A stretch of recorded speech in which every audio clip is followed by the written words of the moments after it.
It's Friday, April 13. This is the news on PBCJ. I am Simone Absalom. Assistant Commissioner of Police Elan Powell says that since the declaration of the 3-month-long state of public emergency in St. James, there has been a vast improvement in motorists' behavior on the roads. Powell is the commanding officer of the operation.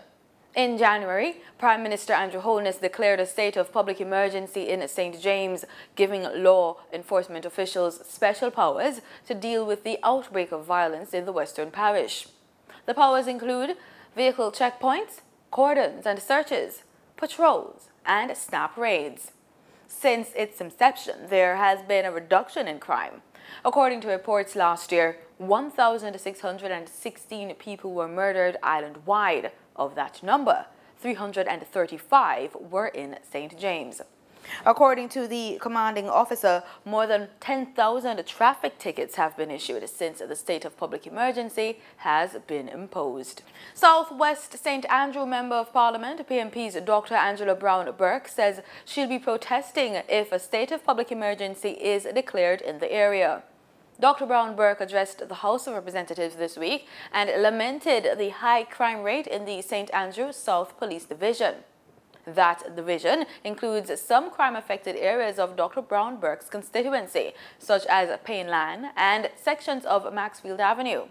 But Dr. Burke says she'll resist any move to implement a state of public emergency in the area. She says what the St. Andrew South Police Division requires is social intervention and investments. Dr. Burke's comments have come despite police reports of a more than 250% increase in murders in the St. Andrew South Police Division. 13 children have been murdered since January and April 7, 6 more than the same period last year.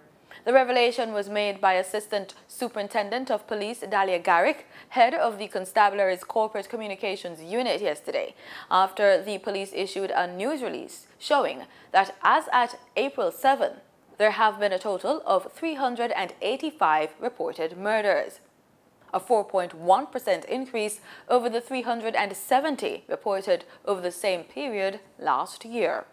Prime Minister Andrew Holness is warning the opposition not to oppose crime measures he will soon bring to the House of Representatives for approval, as doing so could render them ineffective. Speaking in the House on Wednesday, Mr. Holness argued that there are no political points to be won in relation to crime. Mr. Holness said it was important that the government and the opposition speak with one voice on the issue.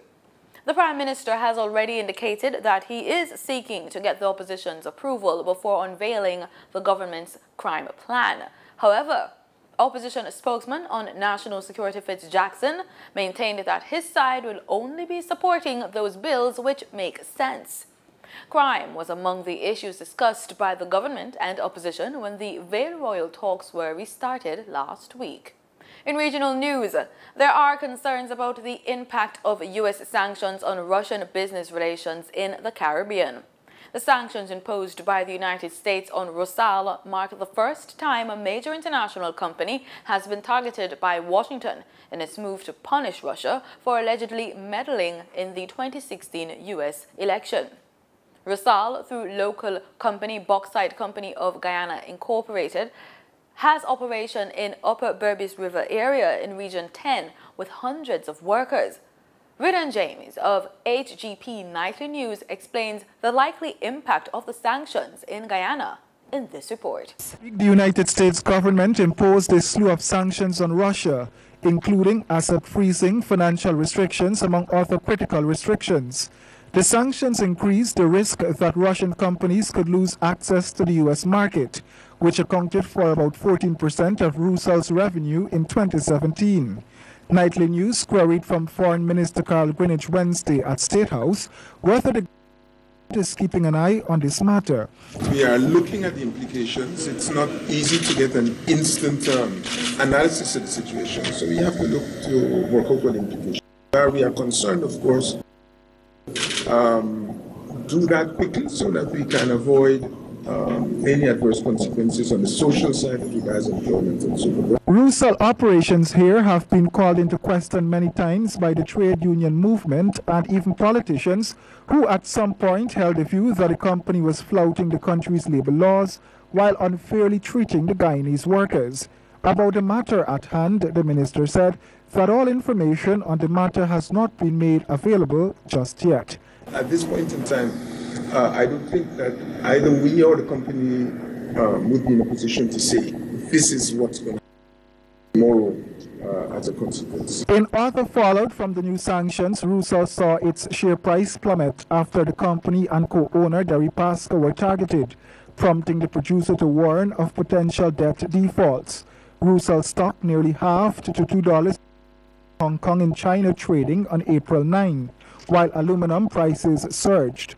Rusal shares were losing more than 20% in Moscow Stock Exchange.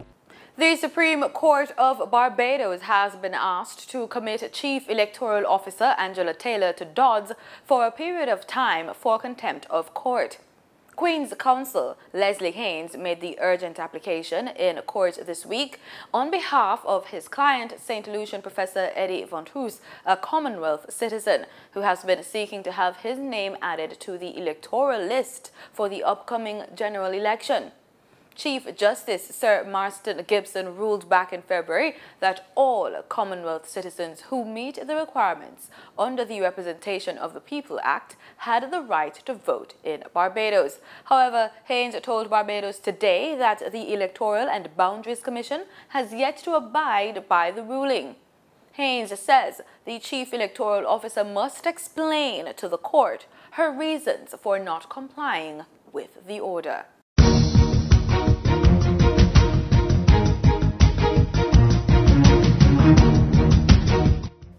In sports, Jamaica's gold rush continues at the Commonwealth Games now underway in Australia.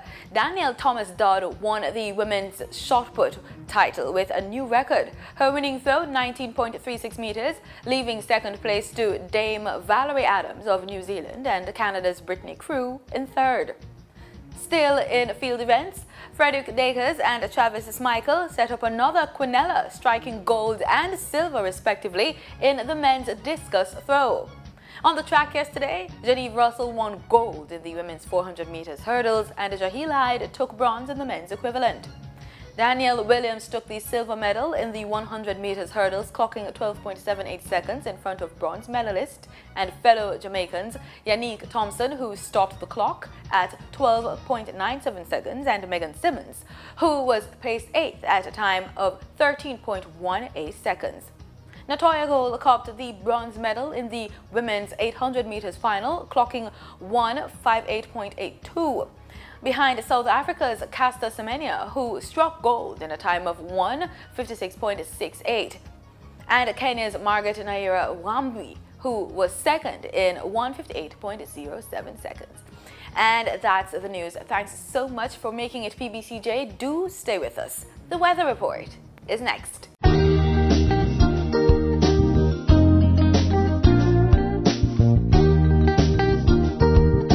This is PBCJ's weather report. Thanks so much for staying with us. Let's start as usual with our local currents. We're looking at Montego Bay right now. We're seeing a forecast of rainfall for this afternoon.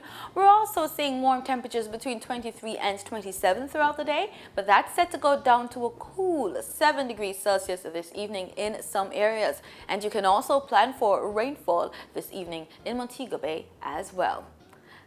In today's forecast for Kingston this afternoon, we're expecting sunny skies to continue throughout the day, and we're also expecting the temperature to go down from 29 degrees Celsius to a low 22 degrees Celsius this evening.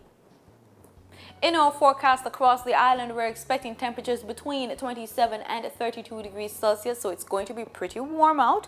But we could be getting some rainfall in parishes like St. Anne over there in Portland, over there in Negril as well. We're expecting rainfall in that area. We're expecting sunny skies though in the central and southern parts of the island. In our forecast for the weekend, we're expecting temperatures to vary between 28 and 31 degrees Celsius on average.